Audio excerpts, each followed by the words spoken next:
Gusto mo bang mag-retire bago mag-age 50? Mukhang ambisyoso, no? Pero posible yan. Ito ang game plan. Sino ba naman ang ayaw na mag-retire ng maaga?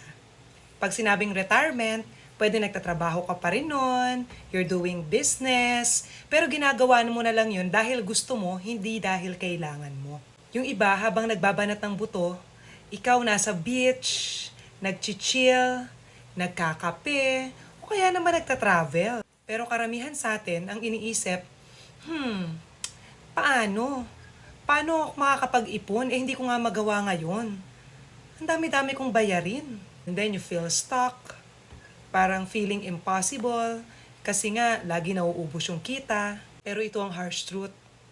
Kung wala ka pang plano ngayon, magtatrabaho ka until age 60, 65, or even lampas pa.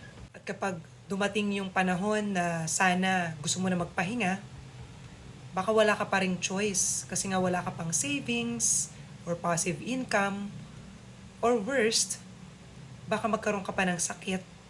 Ang hirap nun. Kaya kung gusto mo mag-retire ng maaga, ito ang game plan na pwede mo nang simulan. Tip number 1, mag-umpisa sa aggressive saving habit. I-save mo at least 20 to 30% ng income mo pa lang ngayon. Masakit? Oo. Pero mas masakit kapag wala pa ring ipon by age 50.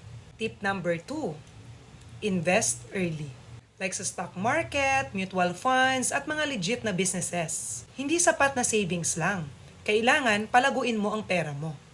Number 3, build passive income streams. Gusto mo ba ng rental income, digital products, side hustles? Basta yung kikita ka kahit tulog ka.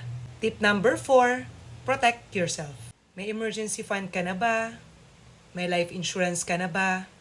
Kasi pag may biglaang gastos, ayaw nating ubusin ang mga savings at investments mo. Maaga kang makakapag-retire kung maaga ka rin magpaplano. Kaya ngayon pa lang, tanungin mo yung sarili mo. Ready na ba akong mag-retire ng maaga? Comment down below kung gusto mo rin to. And of course, please don't forget to share this to your friends na gusto rin mag-chill before age 50.